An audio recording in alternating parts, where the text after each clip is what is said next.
Hello everyone, welcome back to Boych's Toon Engineering.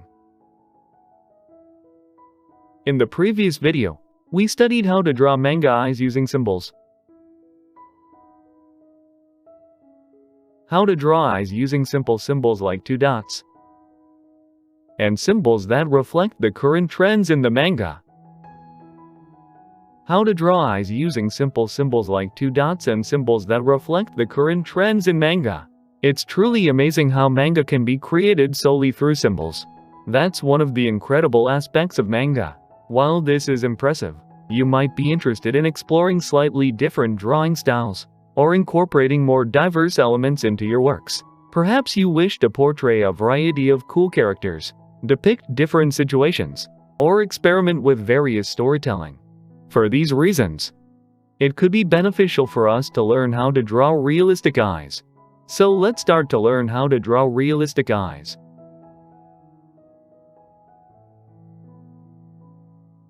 Now for the beginning. Start with drawing the eyeball. The eye is a circle-shaped object. The eye is like a ball. The shape of eye is a rounded eyeball, which we all know. Behind the eyeball, there is the optic nerve. Sometimes, when I draw eyes, I tend to forget their round shape. Since drawing the entire eyeball is not very common when we draw eyes, you know. The eyeball is indeed round ball shape, which is why it moves in a certain way. Keep in mind the circular form of the eyeball. Moving on, we have the white part of the eye, and the iris. Shall we try drawing the side view of the eyeball? When observed from the side, the area of iris appears convex. This convexity is a crucial aspect to consider.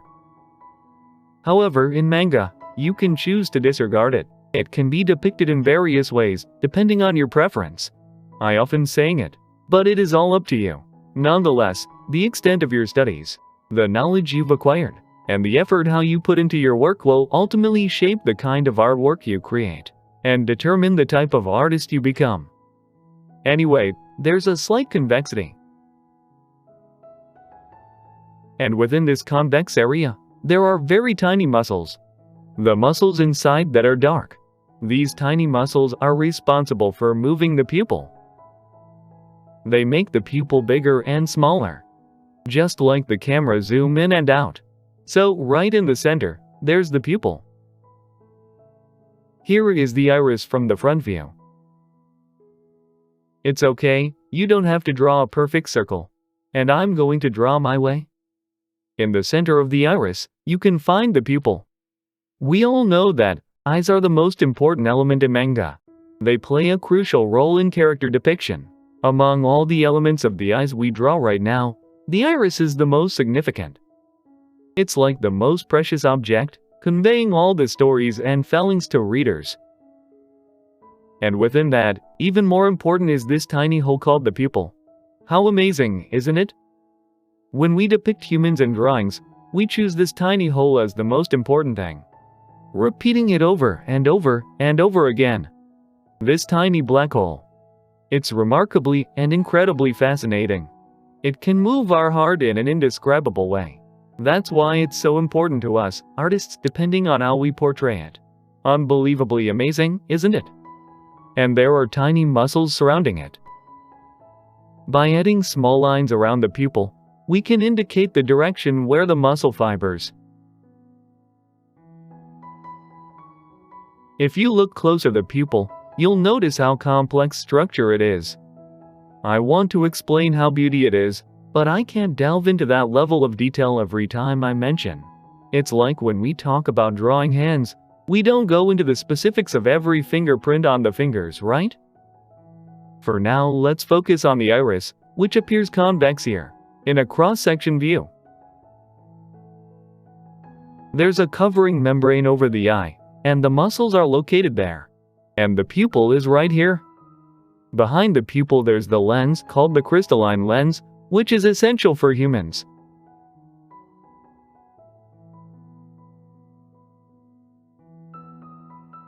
The muscles surrounding the lens also appear to be involved in its movement. Here, the chambers in front of the lens are filled with a clear, watery fluid called aqueous humor. It provides nutrition to the eye and performs various functions. You need to be careful when describing this convex part due to the presence of the aqueous humor, a fluid in front of the lens. For me, when I draw eyes in my works, I often emphasize this convex part. Shall we take a look at the eye of a character named Mai Hirose from my work, Origin?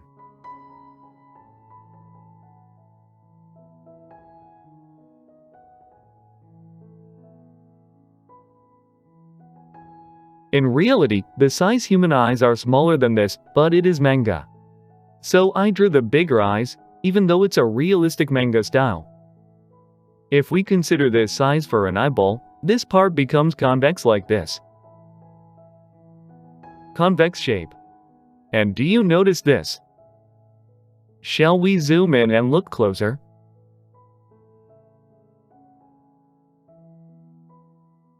If you look closely, you can see the muscles inside the iris, in the middle of the iris. And there's the pupil in the center, see?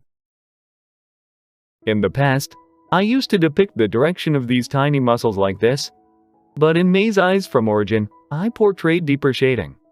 You are free to use any method to portray the clear and profound feeling of a character's eyes. Can you see that the volume of the cornea is represented here? Your favorite manga and comics that you love, there are instances where manga characters' eyes are depicted like this. If you want to try it this way, please feel free to give it a try. I personally love drawing eyes in this way. Drawing eyes are fascinating, you know. Depicting that fascinating element brings me immense joy and enjoyment. I feel that capturing and conveying subtleties can express a wide range of emotions for the character. Anyway, since this part is convex,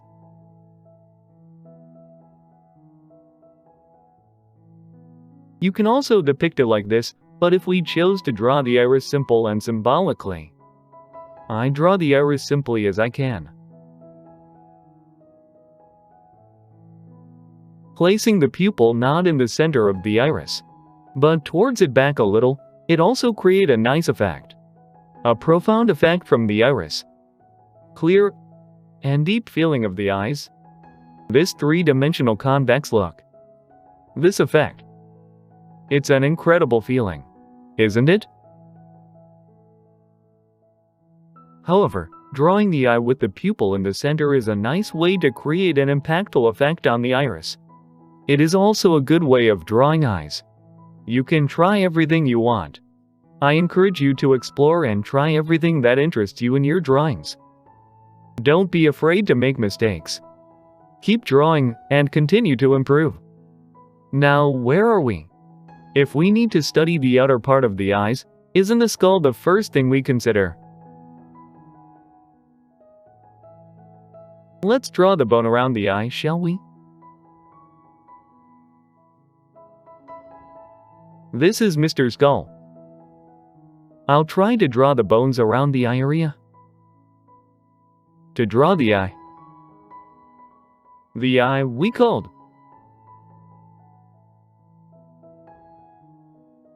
Generally, we refer to this shape as the eye, right? But from the perspective of manga and comics, even the lower part and upper parts of the eye, everything here is the eye. And don't forget the eyebrow. And inner side. And outside of the eyebrow. And the lower part. This navel area. I want to suggest that when you think about drawing eyes, consider up to this part. It's very important. I want you to think about depicting up to this part and consider it as part of the eye. Because when we draw the eye, it represents the psychological state, the emotions expressed through the eyes. When it comes to conveying a story through the eyes, I don't believe that you can capture the entirety of this just by drawing the iris, the white area, and the eyelid's lines.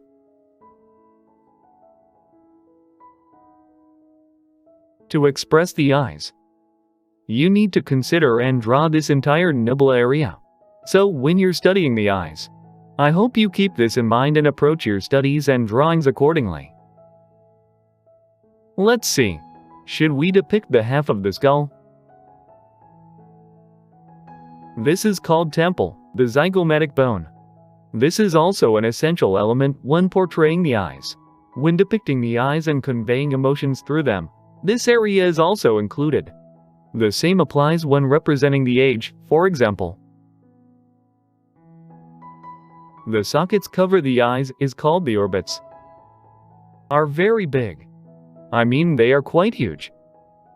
I'll continue drawing the skull to show what it looks like. For example, this is zygomatic bone. The bone area surrounding the eyes has a slightly convex shape.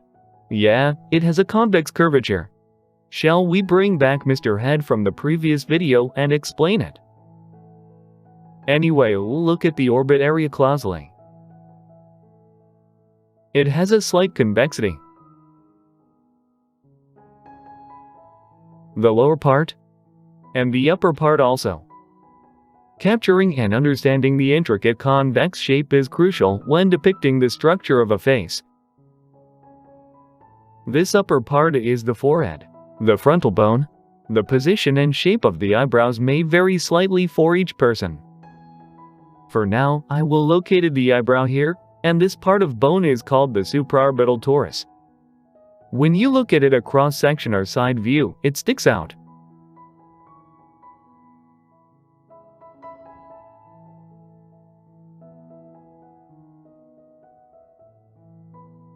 Muscles cover the eye, and then the skin and fat overlay it. It appears like this. Here, there are muscles that facilitate movement or provide support to the eyeball. And the jaw is also important to draw. Should I stop to draw the skull here? The bones surrounding the eyes hold importance. Therefore, we also need to study the muscles around the eyes.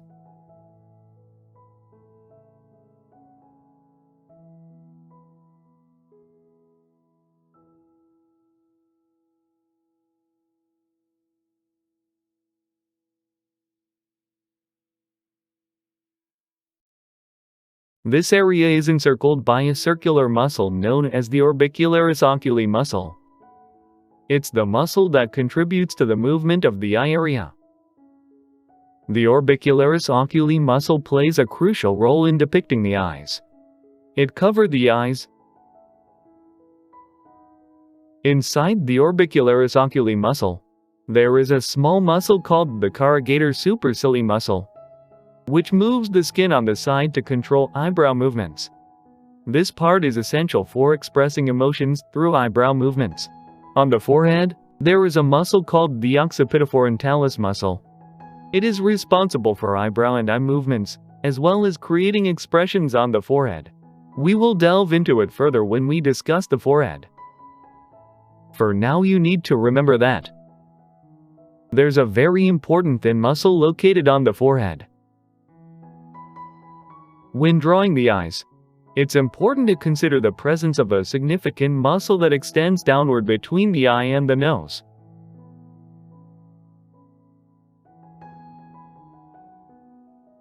This muscle is known as the levator LABII superioris NASI. This muscle holds great significance too. It is extensively utilized to express emotions, the character's age, body states, and even create the effect of shadowing. Since there are various muscles surrounding the eyes, including the levator LABII superioris NASI.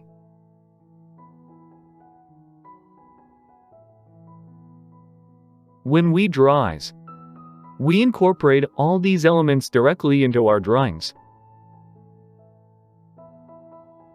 Personally, I really enjoy using these musicals to create many funny facial expressions. There's a highly recommended Japanese comedy manga series called Afro Tanaka that has taught me a lot about creating humorous actions. It's truly entertaining. Now let's go back to draw the realistic eye one more. We have studied the necessary materials for drawing realistic eyes, so let's give it a try. I hope each and every one of you gives it a try and draws together on paper, using a pen or even on a tablet. If we simply imagine eyes shaped like this, we can also express them in a simpler way like this, such as drawing a circle or a dot. Very simple eye shapes we love to draw, right? However, if we simply draw a basic almond or oval shape and label it as a realistic eye shape, it won't be enjoyable or beneficial for improving our skills. Instead, let's take the moment to observe and contemplate the intricate curves and details of the eye shape. The curves of the eye shape differ from person to person. However, when we delve into studying realistic eye shape, curves are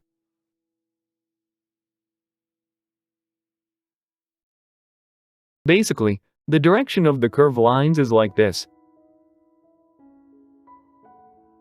For strong characters, the curve lines tend to go upward. The curve lines for vulnerable characters' eye lines might be like this. But fundamentally, the curve lines are like this. For more detail, draw the curves moving upward, paying attention to the subtle angles. Please be mindful of the angles while drawing.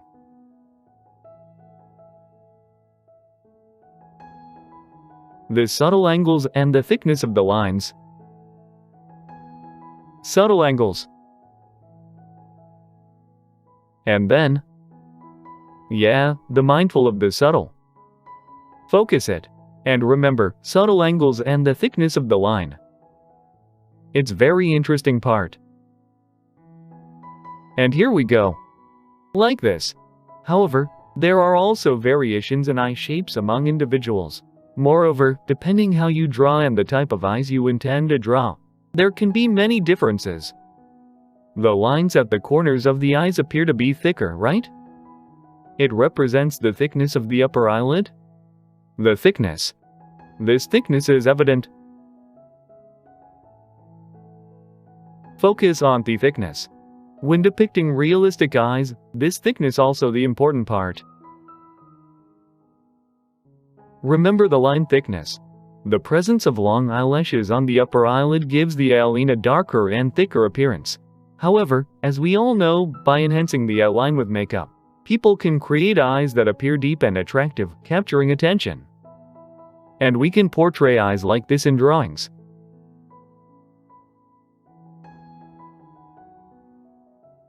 I will add more details to the eyes. In the corner of the eye, there is a shadow. Deep eye wrinkles result in darker shadows. That can also vary from person to person. Although there can be variations in eye shapes due to factors such as race, gender, age, region, and culture, it is more important to focus on the individual variations and commonalities among people when depicting them. This aspect is subjective and influenced by your personal thoughts and artistic philosophy. Therefore, you can choose how you draw and portray eyes based on your own preferences and artistic expression. The eyelashes grow along the edge of the eyelids. Upon closer examination, you may notice a subtle difference or a slightly brighter color on the inner skin. It may not be easy to notice on the upper part, but you can observe it more prominently on the lower eyelid. This part, the lower eyelashes start from here like this. While it is possible to depict eyelashes in a regular pattern, I personally prefer to portray them with a slight irregularity.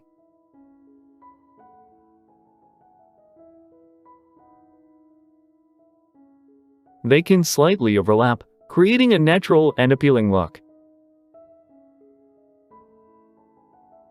The upper eyelashes too. You can draw the eyebrows either sloping downward or curving upward as they extend. But the finish, the eyelashes are typically drawn with an upward direction towards the top. These curve lines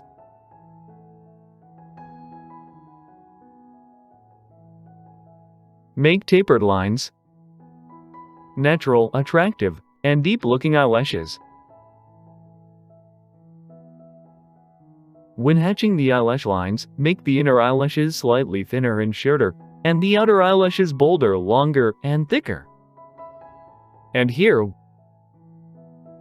it is called the lacrimal caruncle.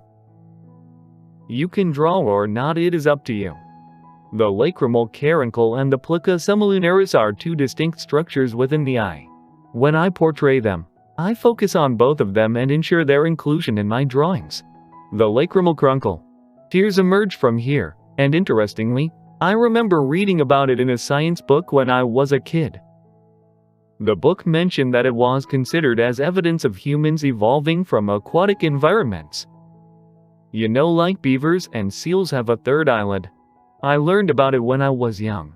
So I'm not sure if that hypothesis has gained recognition in the academic community.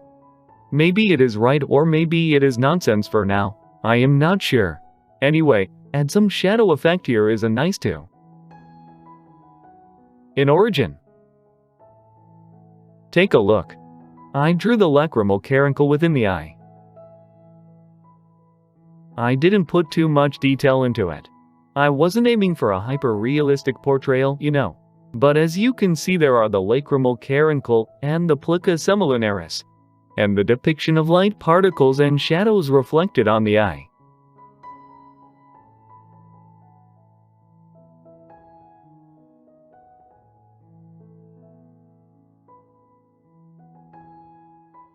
Here goes the double eyelid. Drawing double eyelids is quite interesting, isn't it? It can be depicted in various ways and serve important functions in expressing emotions. And you can choose to draw it or not. There are also subtle dimensions to consider.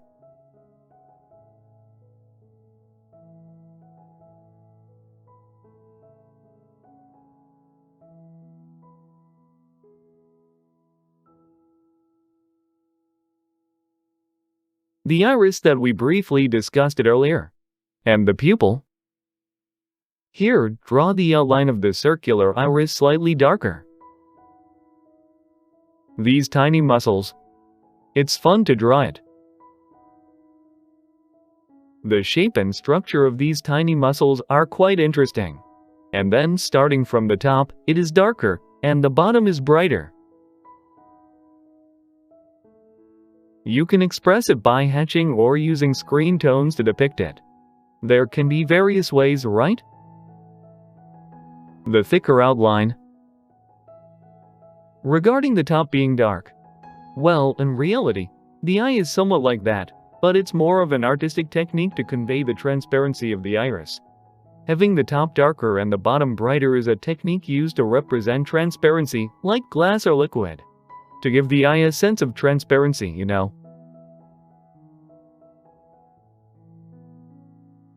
However, there is a shadow cast on the upper side of the eye. It caused by the upper eyelid and eyelashes blocking the light. So, naturally, a shadow forms on this side as well. I will add some pen hatching here to depict the shadows. Just hatching it a little. Remember that the eye has a rounded shape, so it's important to keep that in mind while drawing eyes. Even though shadows are present, adding too many hatchings can diminish the inherent transparency of the eye. Therefore, when expressing it, it is important to consider various techniques and approaches to achieve the desired finish. When you draw manga, it's not about proclaiming this is real or fact. It is about delivering the message. When conveying the real, what's important is the message contained within it.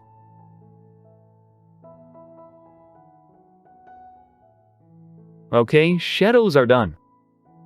And the most crucial aspect of drawing the eye is capturing the light reflection on the iris. How you depict the light reflection is all up to you. If you closely observe the shadow within the eye, you will naturally notice the shadows of the upper eyelashes as well, right? the shadow resembling the shape of the eyelashes on the surface of the eye. Also the surface of the iris. It is the reflection of the surrounding light. Since the surrounding light is reflected, the objects around it are reflected in the iris, right? What are the objects that are close to the iris? You can see the eyelashes. As a result, the eyelashes can be reflected in the transparent iris. Finding and depicting these details is indeed very interesting. What if I personified the iris? I will create it as a girl character. She posts to see the upper eyelashes above her. These eyelashes can be seen. Well, I like her. I think I will make a new manga story for her. If you take a look at what I've depicted my drawing. Can you see it? The light on this side, and then the light on the other side where the upper eyelashes are visible? Here. You can see the eyelashes reflected in the iris, right? Can you see it? Along with the light reflection. Its shape eyelashes and shadows are all present on the surface of the eye. See? These are the elements that I use when depicting realistic eyes. But this is not the end. We also need to depict the muscles around the eye, known as the orbicularis oculi muscle, as well as the layers of fat and skin covering it. We need to draw the eyelids. How you choose to portray the eyelids is completely up to your personal preferences and artistic style. The three-dimensionality looks like this. It has this kind of three-dimensional effect. Indeed, the shape and surface of the eye can vary from person to person. Yes, if you look at the lower eyelid here, it has a double fold. Yeah, please remind it. But I don't know why it has a double fold. I honestly don't know. In Korea, the lower eyelid holds highly valued for its aesthetic significance, and it is commonly referred to as aegyo-sal, which can be translated as adorable skin or cute look eyelid. Do you have a similar concept in the place where you live? Anyway, this double fold is very important, especially when depicting older characters or capturing the interplay of shadows and light. It holds great significance. And after the levator LABII superioris LACRIMAL NASI and the orbicularis oculi muscle, this muscle comes into play. I need Mr. Head for help. This muscle meets the orbicularis oculi muscle. That's the levator LABII superioris LACRIMAL NASI.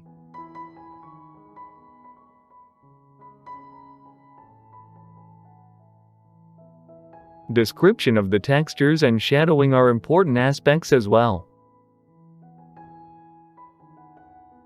You know, when you study something, if you say you're studying comics and manga, I believe the most beneficial aspect is being the one teaching.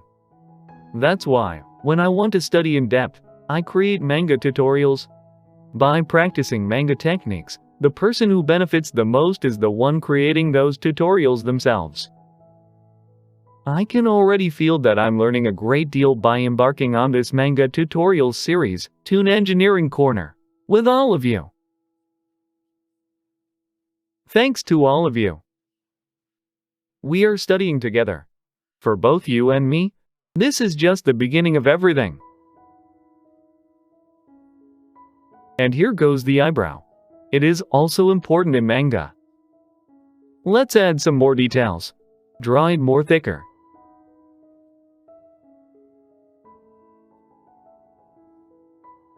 It's wider than eye, right?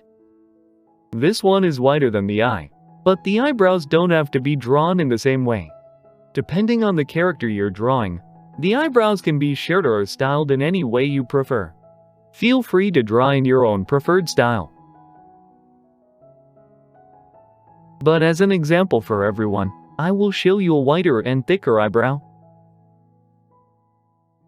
Do you not feel that eyebrows serve a significant role in conveying facial expressions? as well as giving the impression of protecting the eyes from external factors.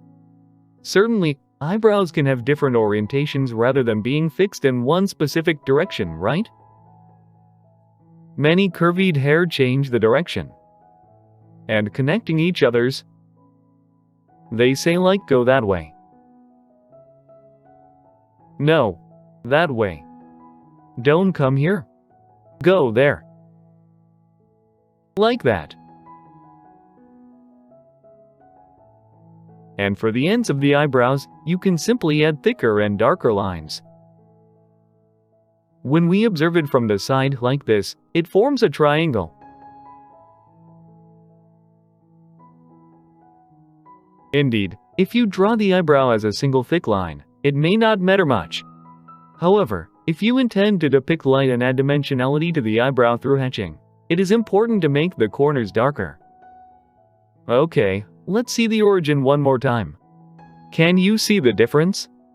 As you can see, the upper part of the eyebrows is brighter, while the lower part is depicted as dark and dense. That is how I draw the eyebrows. The direction and shape of this curve can naturally start like this. Here, it can also begin naturally like this. These aspects are also crucial. It would be beneficial to study them. These three-dimensional forms that descend like this. And LEVATOR LABII SUPERIORIS ALAEQUE NASI. And then there's the nasal bone atop the nasal cartilage. And the bridge of the nose has a distinct and prominent shape. Here is where the muscle meets the bone. This boundary point can sometimes exhibit a shiny appearance and at other times appear dark. It's an intriguing aspect to study. On the side of the eye, you can observe the interplay of shadows and the shaping effects caused by the convergence of bones, muscles, and skin. This is also an interesting part.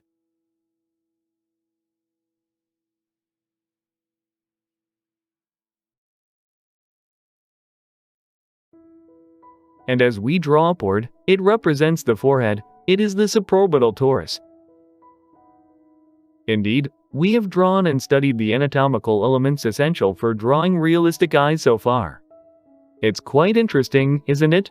I know it might look a little complex, but it is interesting. Studying arts and studying comics is an incredibly enjoyable pursuit, I believe. So for now, let's stop here for today. I hope you all have learned a lot from today's lesson. Thank you for watching. And happy manga drawing, everyone!